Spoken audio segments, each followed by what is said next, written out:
For those people, everything's gonna change. There's hope. Everything's gonna be better. Quite a few snipers right over there. The journalists here, they were super cool with us and they let us be a little bit here. We were in Egypt yesterday and then we saw this convoy coming, exactly the same cars.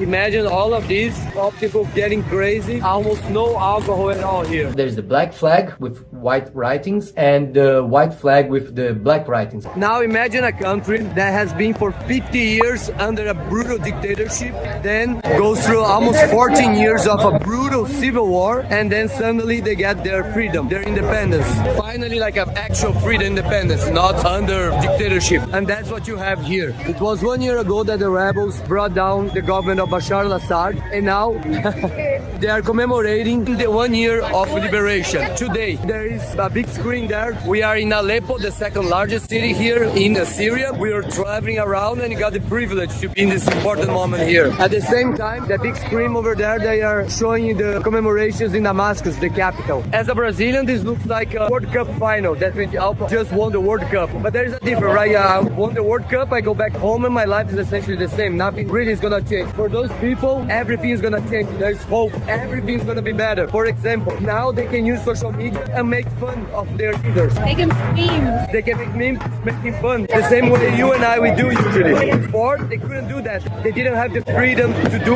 basic things that we do in our lives that they couldn't do it here. And now that's it. That's why everything changed for them now. But to start this morning, we watched their very first military parade of the Free Syria. And we're gonna show you some images. So we are here now, literally the Liberation Day, 1 year after. And they are preparing a military parade is gonna happen here. But people don't have too much information about what's going on. I keep asking. I know the word for parade. I can speak Arabic. I ask, where is it? What time does it start? And people just go, huh? So we're gonna we are walking that way and see what happens. We're following the crowd. Yeah, we literally figured out where we were because we were listening to the soldiers like chanting and everything. And say, oh, probably it's that way. Obviously, there's a lot of security, but it's seems safe.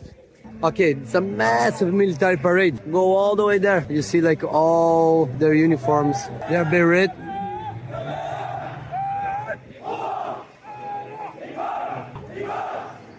So I got to a point, there's a lot of people here, and you see anti-aircraft artillery, anti-aircraft cannons, company of RPG launchers, and a lot of AKs, a lot of Kalashnikovs.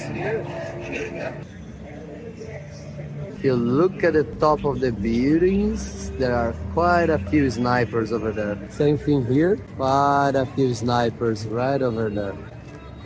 This kind of equipment, like they call it a tactical, which is like a pickup truck with a machine gun, a big machine gun, or a big anti-aircraft cannon machine gun. It's super common around the Middle East and Africa and everything. So apparently it's that way. So we are trying to go that way. And I think we are at the end of the parade. So we have to go all the way. Yeah.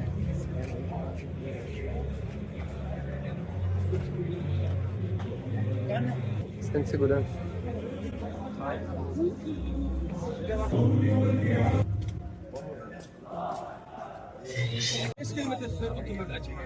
And the police here, very well armed, I would say, the police.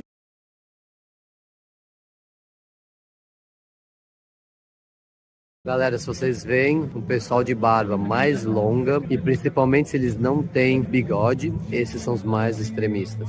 Mas é complicado, porque tem gente que não é extremista nos rebeldes e tem gente que é muito extremista. Às vezes, literalmente, de outros países. De qualquer forma, eu tento ficar longe. Com certeza. Alguns da Chechênia, outros do Afeganistão. Treta. E ainda muita destruição, né? Mesmo aqui em Aleppo, muita coisa não foi construída. Okay, that's super cool again. The journalists here, they were super cool with us and they let us be a little bit here. I'm sorry? Oh, he's making I'm making a video. I'm recording. I'm using the sound from the camera, so if it's too far, it's okay. Otherwise, my sound doesn't go. Keep it close from you. Yeah. Shukran Katir. So we were able to be here for us a little bit, the fence, to show a little bit of the parade. So I believe it's going to start right around here with the police cars. And then I don't know if you can see all the way, there's a lot of soldiers, a lot of soldiers passing through one of the main streets here in Aleppo, roundabout, and I think they're going to turn right. And I think the important thing here, it's literally the first military parade of the first free Syria. After the liberation on December 8th. I don't see, they will have the posters like all over the country, like December 8th, Liberation Day, a new Syria, united, shoulder by shoulder. It was super cool. It's gonna be something very special for them, and I hope we know the problems, like we're not sugarcoating, like we have a lot of information, but I hope it's gonna be a new dawn for them, new life for Syria, especially because now we have a very good friends here, so we want all the best for them, right? As always, Nikki giving an interview in Arabic to the Syrian TV right in front of the military parade here. هلا بهالفترة عشان احنا كنا بدنا نشوف الطاقة جديدة من البلد.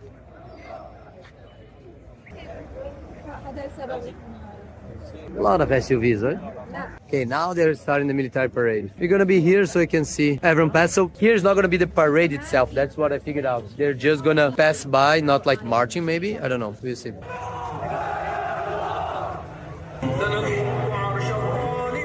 Now the tactical four-wheelers with the snipers.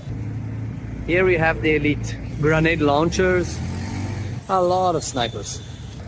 Welcome to the new Syria.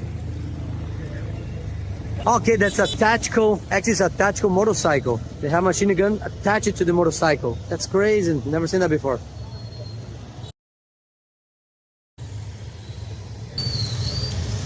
So yeah, I thought we would miss out not being Damascus, but I'm pretty content with this military parade here in Aleppo as well.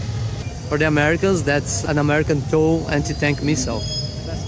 So, Nikki, you don't see that every day, right? I don't think I've ever seen, actually. Ali é rifle antimaterial .50. Não é exatamente de sniper, pode ser usado como sniper, mas é mais para destruir material. And they already have drones. Apparently, they used a lot of drones to liberate the country exactly 1 year ago. And they need to be super technological, right? If it does the job, it works. Ah, that's the one we saw in Idlib, amor. Oh, we saw them coming. We were in Idlib yesterday, and we saw this convoy coming, exactly the same cars.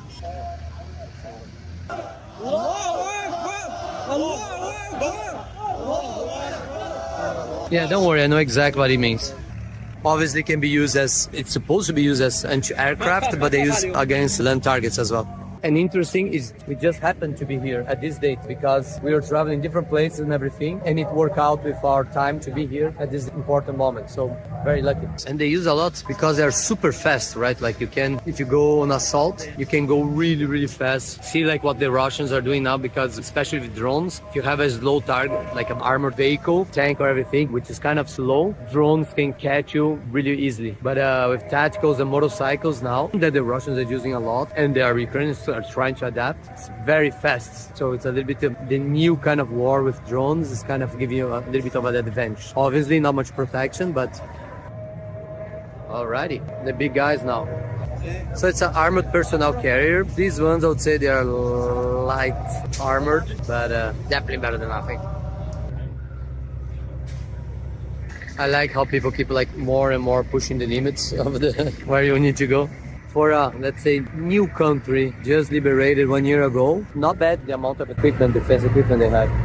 And that's military police. So yeah, they already have military police. Besides the police and besides the military itself, who's gonna police the military, right? And the crowds. So these guys are not in the military parade anymore. They are literally doing the security of the parade. So if you think maybe all those weapons in the parade, they didn't have ammunition, these guys probably have ammunition. Yeah, that's right. About 10 days ago, during the liberation of Aleppo. The liberation of Aleppo, the day. Ah, they have paragliders as well. I only see two. Commemorating, yeah, I think it's only two. Maybe if we walk that way. Right outside of balcony from our hotel here, you still can see a bit of the destruction. But they're working on it. Things are getting better, I hope. As you can hear by the music, the celebration is going on in the whole city, basically all day. This is a revolutionary song that's saying Suri Khur, which is like Free Syria, Free Syria.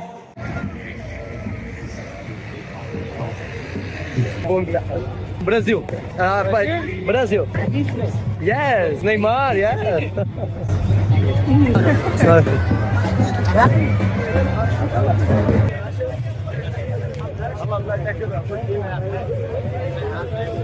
Can you see the billboard over there? December 8th. That's literally today. So 1 year after the liberation. Pretty cool. We have to keep changing places all the time because people keep coming like surround us and start taking pictures. It's actually a little bit, it's kind of a lot. Yeah. 20 people are. Yeah. So I stay a little bit, record, and then leave. And I stay a little bit, record, and then leave because otherwise it's impossible. One of the many screens showing the commemorations in Damascus should be very much bigger than here. I talk about those flags in another time.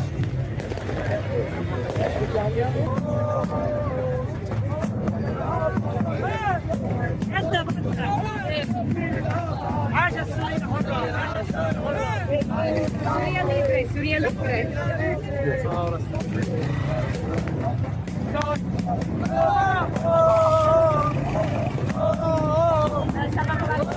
So it's almost impossible to record everything and to not attract attention, especially in Iki, right? And over there's a lot of dudes, and they surround. But here, as you can see, there's more families in the middle, so it's a little more. We feel safe. It's just a little below. Yeah, and they're definitely not staying here after dark, that's for sure.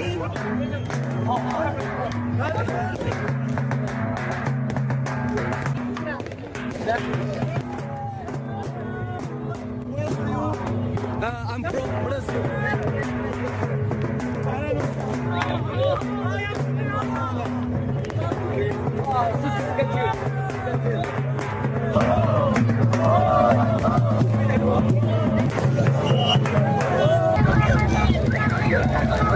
All the different cities here in Syria commemorating the Liberation Day. So that one is Damascus and that one is Idlib. We were there yesterday.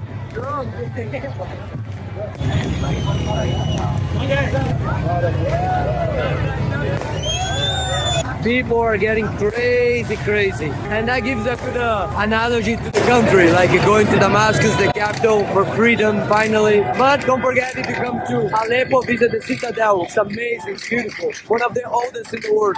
Imagine all of these, all people getting crazy. Almost no alcohol at all here. Most people in Syria don't drink alcohol. It's not illegal, it's not forbidden. You can't go to bars here and drink alcohol. Most people here are sober. And there's nowhere to get alcohol, right? Yeah, right now it's almost impossible. Imagine your country, how it would be if people were drinking. And you get a liberation after 50 years of dictatorship and civil war. So it was getting like crazier and crazier. Plus it's getting dark. So we decided to go eat. We are coming back soon to explain a few things that we saw. If you watch my other Syrian videos, you probably watch a lot of destruction. But this hole here, this pop hole kind of in a sidewalk, it's typical of a mortar shell bomb hit because you can see the fragments on the side of the hole. Even like close to the city center, you still have scars of the war here. And the party goes on. We were just there before. So we are going back home. There's a lot of security here. As you saw when I was speaking Portuguese, you guys know like we'll be seeing a lot of security around here during the commemorations. But you know, crowds can be always a little bit complicated, right? Which is why we're staying on the outside and avoiding it when it's too dark. Yeah. They're heading back to the hotel. I love they put potatoes here in your sandwich, in your shawarma, on everything. Love it. And we are back here at the hotel. It was an event, let's say. Super privileged to be here in this very special moment for the Syrian people, commemorating 1 year of the new free Syrian country. Congratulations to you all if you are Syrian and watching this video. What I thought was really cool, actually, to be honest, they were really happy to see foreigners here already because, you know, there was civil war and everything. There was no tourism at all here. It was quite funny when we were walking. I know the word for foreigner in Arabic, so when we were walking through the crowd, I would just hear people saying Ijanev, that's like foreigner. So people would be like whispering it to their friends, and then everyone would turn and look, so it was like a big deal. We were there, I guess. Especially in Aleppo, right? Yeah. Because if there were some foreigners, they were in Damascus. But here, Aleppo, the second largest city, was a massive party as well, and there was the military parade, so super cool. And to be honest, being a Brazilian, we have a good brand, let's say. So people like Brazil, and you say in Brazil, you relate it to football and everything, and it's pretty cool. They always give the names. As soon as he says Brazil, their like eyes light up, and then they give their names of their favorite Brazilian players.